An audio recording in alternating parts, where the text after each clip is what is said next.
Vriende, goeiemôre. Dit is Vrydag die 19de September en ons is by Koffiekuier 975. Nou, vanoggend gaan ons 'n bietjie saam dink, saam lees uit Psalm 113. Psalm 113 is die een teks waarby ons ook die eerskomende Sondag stilstaan in ons erediens, ook deel van die leesrooster natuurlik. En voordat ek nou hierdie Psalm lees saam met jou, wil ek net so 'n opmerking of twee maak. Die slimme ouens sê vir ons dat dit een van die Halleluja psalms is, 'n psalm wat regtig die lof en die eer aan God bring. Dit kom van Hallel af, dis die Hebreëse woord wat letterlik die prys moment het. Nou, Psalm 113 is 'n kort psalm, relatief, so 9 verse, en iemand skryf daaroor en sê dis eintlik ook, laat hom so dink aan Hanna se lied. Julle ken mos nou van Hanna, nee, in die Ou Testament, wat vir Samuel wou gehad het, of wat 'n kind wou gehad het, en dan verhoor die Here haar gebed. En as ons nou die psalm deurlees, gaan jy hoor hoekom hierdie persoon sê, hy beskou dit eintlik as Hanna se lied, dan ook. Maar kom ons lees saam, en ek wil jou uitnooi, dat wanneer ons die psalm lees, jy iets van die intense emosie van hierdie psalm sal probeer ervaar, probeer beleef, om as ware sommer in die psalmdigter se skoene in te klim, en te sê, ek wil saam met jou hierdie Hallel, hierdie lofpsalm, hierdie Halleluja psalm, voor die Here bring.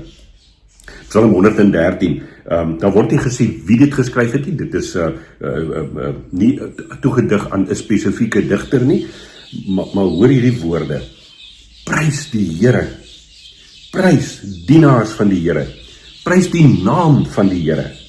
Die naam van die Here moet geloof word, nou en vir altyd. Van waar die son opkom, tot waar het ondergaan, moet die naam van die Here geprys word.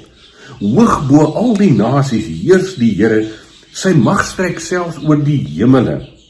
Wie in die hemel of op die aarde is soos die Here ons God, wat hoog woon en hieronder alles sien. Die geringe help hy op uit die stof, die arme laat hy van die ashoop af opstaan, om hom by vernames te laat aansit, by die vernames van sy volk. Aan die kinderlose skenk hy 'n huisgesin, sy word 'n gelukkige moeder van kinders. Prys die Here. Vriende, ongelooflike mooi psalm, wat eintlik vir ons die prentjie skets van God, wat letterlik so half bo oor al, selfs bo die hemele, sê die psalmdigter, nee? Onthou nou ook hulle wêreldbeeld van destyds, wat geglo het in die onderwêreld, die aarde en dan die hemele. So die tentdoek van die hemel is oor dit gespan, en God is bo kan dit alles. En hy sit en kyk eintlik af op hierdie miniatuurwêreld, wil ek dit amper sê, en met een oogopslag sien hy alles wat gebeur raak. Maar dan nou nie asof God net ver en onbetrokke sit en toekyk nie. Dan gaan die psalmdigter in, en hy sê, hy sien alles raak wat ons doen, en vers 7, die geringe help hy op uit die stof. Daai persoon wat swaar kry, daai persoon wat voel ek word nie gereken nie, ek is nie geag nie, hy sê, God kom en hy tel jou uit die stof uit op. Die arme, laat hy van die ashoop af opstaan, hy geef hom 'n ereplek by die feesmaal. In die konteks van destyds, as jy nie kinders kon gehad het, het jy nie 'n nageslag gehad nie, het jy eintlik nie 'n toekoms gehad nie, dan sê die psalmdigter, en hierdie God wat so verhewe is bo alles, hy kom en aan die kinderlose skenk hy 'n huisgesin. Dis die God wat ek en jy aanbid.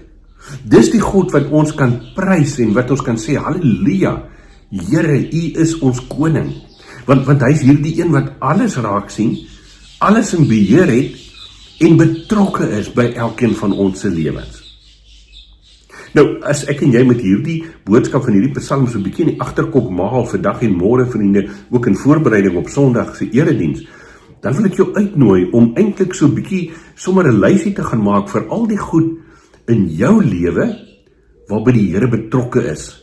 Waar jy in jou lewe, dalk lank terug in jou lewe of onlangs, of dat jy 'n lysie gemaak en sê, hier kon ek sien dat God se hand by my lewe betrokke was, dat hy by wyse van die verse in vers 7 en 8 gesê het, ek het die geringe raak gesien en hom opgetel uit die stof uit.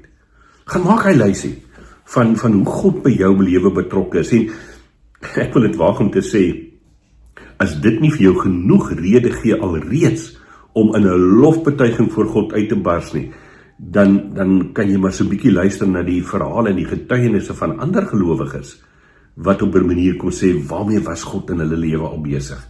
Wat het God vir hulle gedoen? Hoe is hierdie almagtige skepper God van hemel en aarde by hulle lewe individueel betrokke?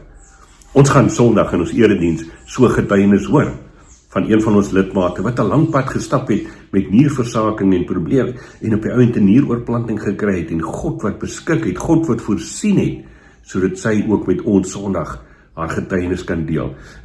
Gaan maak hy lysie. Gaan maak hy lysie van goed waaroor jy kan sê, hier was God betrokke in my lewe, of hier is God betrokke in my lewe. En daarom kan ek hom loof en aanbid saam met die digter van Psalm 113. Kom ons bid saam. Hemelvader, U is die koning van die heelal. U is die skepper, die onderhouer van alles wat beweeg en leef en asemhaal, en ook dit wat deel is van U skepping. U hou dit in stand. U sorg daarvoor. En wat 'n wonderlike voorreg is dit nie, Here, dat ons kan weet, ons kan U aanbid, ons kan U dien, ons is U kinders nie. En dat U ook, soos die psalmdigter sê, betrokke is by ons lewens. As ons voel, ons is niks werd nie, ons lê daar tussen die stof, dan kom U en U tel ons op.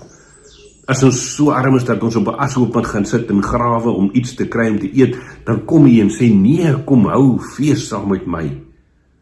En as ons wonder oor ons toekoms en gaan ons 'n heenkome hê en wat gaan van ons word, dan kom U en sê, ek sal vir jou vir 'n nageslag sorg.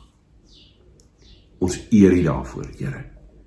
En ons weet dat die Here Jesus dit ook in ons eie lewens kom werklikheid maak het deur sy kruisdood en sy opstanding, en dat die Gees in ons harte besig is om ons ook te oortuig daarvan dat U hierdie God is wat so by ons betrokke is. Ons eer U daarvoor. In Jesus se naam. Amen. Vriende, lees hierdie psalm, jy kan hoor my stem, dit is my so opgewonde gedagte om aan te dink, dat dit die God is wat ek en jy aanbid. En ons kyk baie keer so vas in ons lewe en in die uitdagings wat ons het, en die omstandighede wat vir ons nie so lekker is nie. Maar vir God is alles moontlik. Ek nooi jou uit om Sondag by ons te kom inskakel. Ons het hier in Kleinmond Kerk 'n gesamentlike erediens van die Kuierkerk, die ouens wat daar by die saal die meer informele diens het, en die High Church, soos party sê, Kleinmond Kerk, ons het saam een erediens, ons het Saterdag, môreoggend 'n lentebazaar, so is 'n lekker feestelike atmosfeer, waar ons juis kom en sê, ons doen hierdie dinge, want ons gaan bid die skepper God van hemel en aarde, die een wat so oor alles kyk, maar betrokke is by elke mens en sy of haar omstandighede. Kom kuier saam hierdie naweek by ons. En as hier in die omgewing is, môreoggend, kom maak 'n draai by die bazaar, kom koop pannekoek en jaffels en wat jy ook al aan kan dink om te koop. Ons gaan sommer 'n lekker feestelike atmosfeer hier by die kerkgebou in Vierdelaan. Intussen tyd, mooi loop, geniet jou naweek en ons kuier volgende week weer saam.